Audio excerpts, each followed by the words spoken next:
రాజునకు జయము కలుగునుగాక. రాజు చిరంజీవి అగునుగాక. జ్ఞానులారా, మీ రాకకు కారణమేమిటి? మీ నామధేయములేమిటి? మీరెక్కడి నుండి వచ్చితిరి?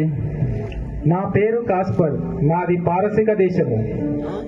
నా పేరు బెల్షాజారు, నేను బబులోను దేశం నుంచి వచ్చాను. నా పేరు మెల్కియోరు, మాది హిందూ దేశం. మీ రాకకు కారణమేమయ్యుండును? ఆకాశమున ఒక తేజవంతమైన నక్షత్రమును గాంచితిమి, దాని నడిపింపుతో మేమిచ్చటికి వచ్చితిమి. దానికి కారణమేమయ్యుండును? యూదులకు రాజుగా జన్మించిన శిష్యును చూచుటకు వచ్చితిమి. ఆ నక్షత్రాన్ని చూచి ఆయనను ఆరాధించుటకు ఇక్కడికి వచ్చితిమి. యూదులకు రాజుగా మరి ఒక రాజా? అసంభవం. ఈ విషయాన్ని మన శాస్త్రులతో మన మత గ్రంథంలో రాయబడి ఉన్నదేమో కనుక్కోమని చెప్తాను. మంత్రివర్య, వెంటనే మన శాస్త్రులను పిలిపించండి. చిత్తం ప్రభు. ఎవరక్కడ? భటులారా, మీరు వెంటనే వెళ్ళి మన శాస్త్రులను తీసుకుని రండి. వారితో పాటు మన మత గ్రంథాలను కూడా తీసుకురమ్మని వారితో చెప్పండి. చిత్తం ప్రభు.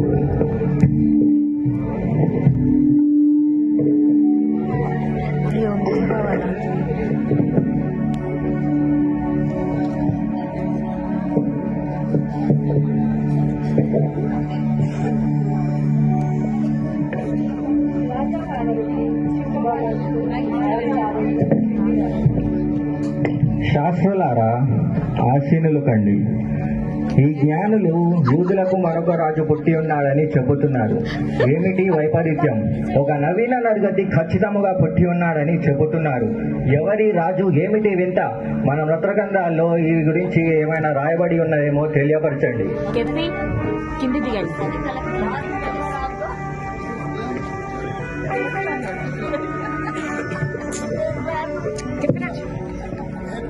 మహారాజా, యూదుల రాజుల గురించి శాస్త్రంలో ఇలా వ్రాయబడి ఉంది.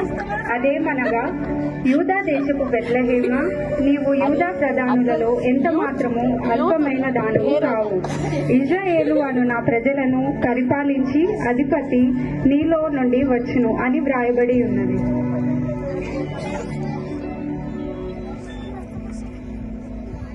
హేరోదు రాజా మీకాను ప్రవక్త చాటిన విధానం ఆలకించుడి. బెత్లెహేము ఎఫ్రాతా, యూదావారి కుటుంబములలో నీవు చిన్న గ్రామమైనను నా కొరకు ఇశ్రాయేలులను ఏలబోవాడు నీలో నుండి వచ్చును.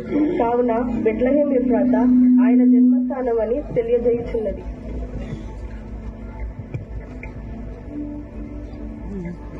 యెషయా ప్రవక్త రాసిన ప్రవచనాలలో ఈ విధంగా ఉన్నది. ఏలయనగా మనకు శిశువు పుట్టెను, మనకు కుమారుడు అనుగ్రహించెను, ఆయన భుజము మీద రాజ్యభారము ఉండెను.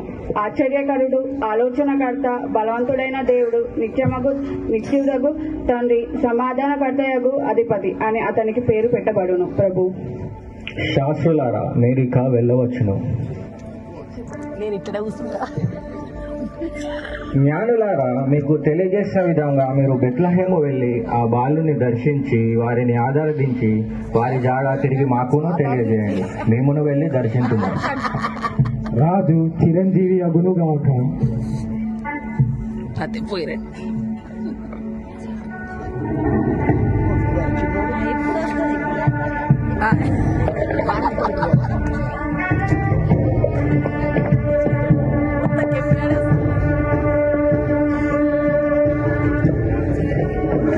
మహామంత్రి, యూదుల వేదాంతులు ఉద్రేకవంతులై పరరాజును గూర్చి పొగిడినారు. రాజపుత్రుడట, యూదులను పాలించుడట. ఆ శిశువు జాడ తెలియగానే నేను సంహరించకుండా ఉండునా? వారందరూ కలిసి జంకు గొంకు లేకుండా పరరాజును గూర్చి నాయుడని పొగిడినారు. ఎంతటి ఖండ కావరం! అహో, యూదా సామ్రాజ్య సామంత భూపాలందరిలో అగ్రగాంజుండనై, యూదా సామ్రాజ్య సింహాసనధిష్ఠుండనై, అనన్య సాహసోపేతుండనై, అపర పరక్రమశాలినైన అరవీర భయంకరుడనై, పాదామధ్యవే తురంగ సైన్య సమూహంబులలో శత్రు దుర్బోధ్యమైన మన యూదా సింహాసనాన్ని తరతరములుగా పాలించిన మన పూర్వీకుల నుండి నేటి తరము వరకు ఎదురు లేని తిరుగు లేని రాజులుగా వేళ్ల నోళ్ల చేత కీర్తింపబడుచున్న ఈ హేరోదు రాజులుగా వేరొక రాజు జన్మించుటయా అసంభవం. ఈ రాజ్యమును ఎవరు అపహరించదరో చూచెదనుగాక. చూచెదనుగాక.